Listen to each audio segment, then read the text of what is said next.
What's up, everyone? Jay here from Tap and Turn Gaming, coming at you today with an EDH deck tech. This deck tech was requested to us by one of our viewers slash subscribers. That viewer was Nightcore Jack, and he requested that we do an Ayli let's rewind that. Ayli Eternal Pilgrim EDH deck and make it Cleric Tribal. Also, he wanted the deck to come in under $150. So, Nightcore Jack, this is the Ayli deck tech that you were looking for. And as far as the price of this deck goes, we are like right under that cusp that you wanted of $150 right now, according to TCG Player Mid. The price of this deck would run you $149.70. That doesn't attribute the cost of Ayli, but she's like a $2 card. So if you do attribute the cost of her, it's like $151. But generally, when we do like a budget stipulation, we don't attribute the cost of the general into the cost of the deck. Because as we usually always say, if you want to play that card as your commander, you need a copy of it. There's no two ways around it. So, I hope everybody enjoys the deck tech, so let's get right on into it here. So obviously our commander is Ayli Eternal Pilgrim. She's a new Orzhov-colored legend from Oath of the Gatewatch. She is a 2-cost 2/3 with Death Touch, so that's pretty good on its own. She also has 2 pretty cool abilities. You can pay 1 and sacrifice another creature. You gain life equal to the sacrificed creature's toughness. Then you can also pay 1, a white and a black, sacrifice another creature, exile target non-land permanent. Activate this ability only if you have at least 10 more life than your starting life total. So, with the stipulation that Nightcore Jack wanted with it being Cleric Tribal, there really isn't too many like bomb nasty, awesome, crazy, sick, clerics in Magic. There are a few. Don't get me wrong, there are a few, but the kind of path that I went with this deck, and you'll see it as we kind of go along, you'll see in like the creature base and stuff, there really isn't, huge threats that we have in the creature base. So the style that I went with this deck is like a real, like, grindy, like War of Attrition style deck where we do work around our general's ability a lot, so you'll see a lot of things that gain us life and things of that nature, so we can meet that stipulation on our second ability, so we can consistently exile our opponent's things. We just want to gain so much ground in the life gain department where we can just consistently exile their biggest threat and make it so that they can't really do much against us, and then slowly grind them out of the game. We'll see that once we go over the actual deck, but that's kind of the path that I went with it. So I hope Nightcore Jack, I hope you enjoy this deck tech, and again, everybody else watching, I hope you enjoy it as well. So that's the general anyway, Ayli Eternal Pilgrim. First up, we'll take a look at our land base. Pretty basic, seeing it's just 2 colors. We run a Bojuka Bog for that graveyard hate, Caves of Koilos, Evolving Wilds to hit our basic land drops that we need, Isolated Chapel, Orzhov Basilica, Orzhov Guildgate, 13 Plains, a Rogue's Passage to give a big guy unblockable potentially, Scoured Barrens, Shambling Vent, 12 Swamps, 1 Tainted Field, Temple of Silence, Terramorphic Expanse, and Vault of the Archangel. So, nothing too crazy in the land base. Again, seeing as it's just 2 colors, we don't really need a whole hell of a lot of dual lands, although we do play quite a few, pretty much all the ones that we can play in these colors. And then we have stuff like, Vault of the Archangel, because it's just an amazing card. Pay 4 mana and give your entire team Death Touch and Lifelink? Yes, please. Next up, we will take a look at our sorceries that we run in the deck. We run a Day of Judgment for the sweep, Debt to the Deathless because it will drain each of our opponents for 2 times the amount that we dump into X, and then we gain that much life. So that's pretty nice. Diabolic Tutor, to search us up a card if we need to.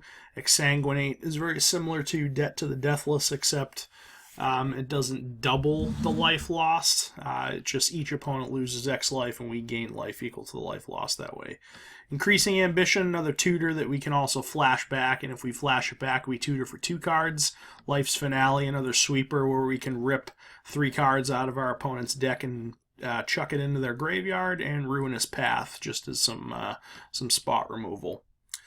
Next, we'll take a look at the 3 artifacts that we run. We run Door of Destinies because this is a tribal deck, so why not play Door of Destinies? Sun Droplet is pretty nice. Whenever we're dealt damage, we put that many counters on this, and then at the beginning of each upkeep, we can remove a counter from it. If we do, we gain 1 life. So that's just a way for us to offset some damage that we're being dealt and gain life so that we can consistently use our commander's ability. And Well of Lost Dreams, 4-cost artifact. Whenever we gain life, we can pay X, where X is less than or equal to the amount of life we gained if we do draw X cards. So that's a really good way for us to draw some cards in this deck. Next up, we'll take a look at the enchantments. We run a Banishing Light, just a form of removal for us. Cradle of Vitality, whenever we gain life, we can pay 1 and a white. If we do, put a 1/1 counter on target creature for each 1 life we gain, so that's pretty nice. Dictate of Erebos is a Grave Pact with Flash. Exquisite Blood, whenever an opponent loses life, we gain that much life. So, like I said, you'll see a lot of life gain elements in the deck because we want to just abuse that second ability on our general and play like a War of Attrition style game. Grasp of Fate lets us exile a non-land permanent on each of our opponent's side of the board until this leaves play. So it's kind of like Oblivion Ring, but it hits each of our opponents for something. Grave Pact is Grave Pact. It's a black staple in Commander. Everybody knows what that does. Oblivion Ring, another form of removal for us. Phyrexian Reclamation, with the amount of life that we gain in the deck, this is pretty nice to have, so we can get some creature recursion. Proper Burial, whenever one of our guys dies, we gain life equal to its toughness. Righteous Cause, whenever a creature attacks, you gain 1 life. They don't have to be attacking us. They could be attacking an opponent, or we could be attacking somebody. Just whenever a creature attacks, we gain 1 life. Sanguine Bond, whenever we gain life, target opponent loses that much life. And Sigil of the New Dawn, another form of creature recursion for us. Whenever one of our creatures would go to the graveyard, if we have 1 in a white to pay, we can return it to our hand instead. Next are the instants that we run. Hero's Downfall, Mortify, and Utter End, just spot removal. Hero's Downfall will kill a creature or a planeswalker. Mortify will kill a creature or enchantment. Utter End will exile any non-land permanent. And then the 1 planeswalker that we run in the deck is a Johnny Goldmane, because he gains us life, he makes our team bigger, and then we can also, ultimate him to get a ridiculously huge creature that maybe we can, make unblockable with Rogue's Passage or something. I like him in the deck because mostly he gains us life consistently, so we can consistently use our general's ability. And you'll see in the creature base up next, a lot of our creatures are really small creatures, like 1 power, 1 toughness, or 2 power, 2 toughness. So being able to get kind of like a Cathar's Crusade kind of effect, is really nice to, make our dudes bigger so they're not so weak. With that said, we'll take a look at the creatures now. So we start off with Banisher Priest. 3-cost 2/2. When it enters the board, we can exile a creature until this leaves the board. Battletide Alchemist. If a source would deal damage to a player, you may prevent X of that damage, where X is the number of clerics you control. So if you have a whole bunch of clerics on the board, let's say 5, if our opponent swings in at us with a bunch of creatures, we can just let it go through and just prevent the damage. So it's a pretty nice card. Beacon of Destiny, 2 cost 1/3. We can tap him. Next time a source of your choice would deal damage to you this turn, it's dealt to this guy instead. So kind of just a way to like revert damage from ourself, so that we don't take a big hit. Custody Soulbinders is a 4 cost 0/0, but it enters the battlefield with X/1/1 counters, where X is the number of creatures on the board. Then we can pay 2 and a white, remove a 1/1 counter from it, and get a 1/1 white flyer. So not only is this guy a cleric, he fits the theme, he makes us flyers, because a lot of our creatures don't fly. So the fact that this guy makes us flyers so that we can block potential opposing flyers is nice.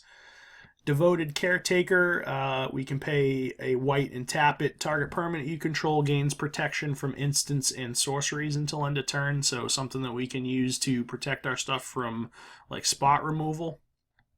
Devout Chaplain, 3 cost 2/2, we can tap it and tap 2 untapped humans we control to exile target artifact or enchantment. I would say 90% of our creatures in the deck are humans, so this would be pretty easy to kick off. Disciple of Gristlebrand basically has Ayli's first ability tacked on him. Other than that, he's just a 2 cost 1/1. Doom Necromancer is a 3 cost 2/2. We can pay a black and tap him and sacrifice him to resurrect a creature from our graveyard right back onto the board. Doubtless One is a 4 cost cleric avatar. Its power and toughness are equal to the number of clerics in play, and whenever it deals damage, we gain that much life, so it basically has lifelink. Drana's Emissary is a 3 cost 2/2 flyer. At the beginning of our upkeep, each opponent loses 1 life, and we gain 1 life. Edgewalker is pretty nice, a 3 cost 2/2 that lowers the casting cost of our cleric spells by a white and a black. So what's nice about this guy is if you get this guy on the board, the first time you cast Ayli, she costs 0 because she costs a white and a black. So this guy will basically make your first summon of her out of the command zone free. So that's pretty nice. 8.5 Tails is a 2 cost 2/2. He's pretty powerful. Pay 1 and a white, target permanent you control gains protection from white until end of turn, and then you can pay 1 to make target spell or permanent become white until end of turn. Entomber Exarch, a 4 cost 2/2. When he comes in, we can take a creature back from our yard to our hand, or we can make an opponent reveal their hand, and we can choose a non-creature card from it, and they discard that card. One of the few non-clerics in the deck, but I felt like having the 2 gods and the colors was very fitting, seeing as, like I envision clerics kind of being like, religious, like holy figures that might, praise to a god. So I felt it was pretty fitting to have the gods of Theros and the colors in the deck. And saying that now, I feel like I probably should have put in Athreos, God of Passage, which I did not. But, Nightcore Jack, if, that's a pretty good suggestion now that I just thought of it off the top of my head. If you got some couple extra bucks laying around, I would throw in an Athreos into the deck too. But we got Erebos. He's a 5/7. He's indestructible. He's not a guy unless your devotion to black is blah, blah, blah, whatever. We all know what that is. Your opponents can't gain life, and we can pay 1 and a black and 2 life to draw a card. So with the amount of life that we're going to gain in the deck, I'll gladly pay 2 life to draw a card and 2 mana. Fiend Hunter is basically the same thing as Banisher Priest. When it comes in, we can exile a guy, and then the guy comes back if this leaves the board. Frontline Medic is a 3 cost 3/3 with Battalion, so whenever this and at least 2 other creatures attack, your creatures become indestructible until end of turn, and then we can sacrifice him to counter target spell with X in its mana cost unless its controller pays X. Here we have Grand Abolisher, a 2 cost 2/2. During our turn, our opponents can't cast spells or activate abilities of artifacts, creatures, or enchantments. So if this guy's on our side of the board, our opponents basically can't do anything to stop us on our turn. Next we have Heliod, God of the Sun. Same clause as all the other gods, blah, blah, blah. He gives our team vigilance, but why I like him in the deck is because he makes clerics. He makes 2/1 white cleric enchantment creatures by paying 2 and 2 white. Next we have Damn, I can't speak today. Liliana, Heretical Healer. She's a 3-cost 2/3 with lifelink. Whenever another non-token creature we control dies, exile her, then return her to the board, transform, blah, blah, blah, blah, blah. But we do get a 2/2 black zombie out of that if she does transform. And when she transforms, she is now Liliana Defiant Necromancer, so technically the second Planeswalker in the deck. +2, we can have each player discard a card or -X, return target non-legendary creature card with convert a mana cost X from your graveyard to the battlefield. Then we can -8, you get an emblem with whenever a creature dies, return it to the battlefield under your control at the beginning of the next end step. So we like her because, when she's a creature, she's a cleric, and she generates us a 2/2 black zombie. She also has lifelink, so she gains us that life that we want to gain so we can always use our commander's ability. And then we like her because she's just a bomb planeswalker. We can shred our opponent's hands, we can resurrect dudes out of the yard, and then make it so that if we get that emblem, when anybody's stuff dies, it just comes right to our side of the board at the beginning of the next end step. So she's pretty nice. Next we have Master Apothecary, a 3-cost 2/2. Tap an untapped cleric you control to prevent the next 2 damage that would be dealt to target creature or player this turn. So means of protection for us and our creatures just by tapping a cleric down. And 95% of our creatures are clerics, so pretty nice. Mikaeus the Lunarch, 1 white and X. He comes in with X 1/1 counters. Then we can tap him to put a 1/1 counter on him. Or we can tap him and remove a 1/1 counter from him to put a 1/1 counter on each other creature we control. So he's pretty cool. Mother of Runes, a 1-cost 1/1. We can tap it to give one of our creatures protection from the color of our choice until end of turn. Order of White Clay is pretty sweet. A 3-cost 1/4. We can pay 1 and 2 white and untap him to return target creature card with converted mana cost 3 or less from our graveyard to play. So that converted mana cost 3 or less is pretty nice because a big chunk of our creature base is CMC 3 or less, so he's pretty nice. Orzhov Pontiff, a 3-cost 1/1 with Haunt, so when he or the creature, when this card is put into a graveyard from play, remove it from the game, haunting target creature. Sorry, it's been a while since I've played with any Haunt cards. I had to kind of read the rules text there. But anyways, when he comes into play or the creature it haunts dies, choose 1. Creatures you control get +1/+1 until end of turn, or creatures you don't control get -1/-1. So he's pretty cool. Then we have Pontiff of Blight, a 6-cost 2/7 with Extort, and he gives our entire team Extort. So that's pretty cool. More life gain for us. Revelark is a 5-cost 4/3 flyer, one of the few non-cleric creatures in the deck, but he really does, fuel our cause by letting us recur a lot of our creatures. So when he leaves the battlefield, return up to 2 target creature cards with power 2 or less from your graveyard to the battlefield. Big chunk of our creatures are going to meet that stipulation, so whenever he leaves the board, we can resurrect almost any 2 creatures out of our graveyard, as long as they have 2 or less power. Rotlung Reanimator is a 3-cost 2/2. When he or another cleric we control dies, we get a 2/2 black zombie on the board. So whenever one of our clerics bites it, we get a zombie to replace it. Serene Steward is a 2-cost 2/2. Whenever we gain life, we can pay 1 white. If we do, put a 1/1 counter on a guy, so that's pretty cool. Make our guys a little bit stronger. Skirk's Dag Flare is a 2-cost 1/1 where we can pay 3 and a black, tap him, and sacrifice a human to destroy target creature. So the reason why we like him is because a big chunk of our deck are going to be of the human creature type, and this guy destroys any creature with no color restriction or anything like that. We just have to pay that 4 and sacrifice a human to do it. Then we have Skursdag High Priest, a 2-cost 1/2 with Morbid. So if a creature died during our turn, or during any turn for that matter, we can tap this guy and tap 2 untapped creatures we control to get a 5/5 black demon with flying. Then we have Soul Warden and Soul's Attendant. Soul Warden's a classic. 1 cost 1/1. Whenever any creature comes in, we gain a life. And then Soul's Attendant basically does the same thing, except it's a you may gain 1 life. Soul Warden, you have to gain life. But they're basically the same card. Sun Titan, not a cleric, but a 6 cost 6/6 with Vigilance. When he comes in or attacks, we can resurrect a permanent card with CMC 3 or less from our graveyard to the board. That's going to be a really big chunk of our deck. So this guy just fits right in. Yeah, he's not a cleric, but he really does get the gears churning if we need to get recursion on things. Suture Priest, a 2 cost 1/1. Whenever another creature comes into play under our control, we gain a life. Whenever a creature comes into play under our opponent's control, they lose a life. And then lastly, we have Transcendent Master.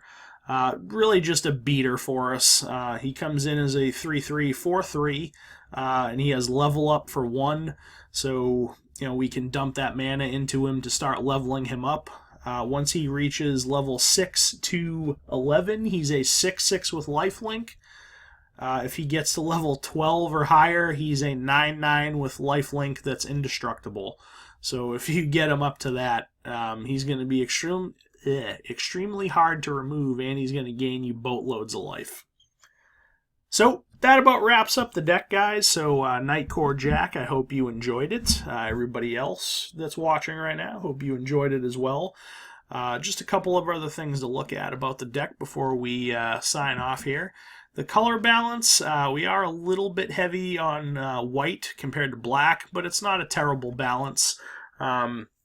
Most of the creatures are going to be mono white. There are a couple of black clerics in the deck, and then a couple that are black and white, but the majority of them are white. As far as the types of cards go, third of our deck is lands, just as always. I personally like to run, at the very least, 38 lands in my deck.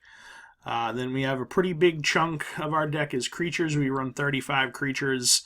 Then we run the 1 Planeswalker. Technically, we run 2. Liliana can become a Planeswalker.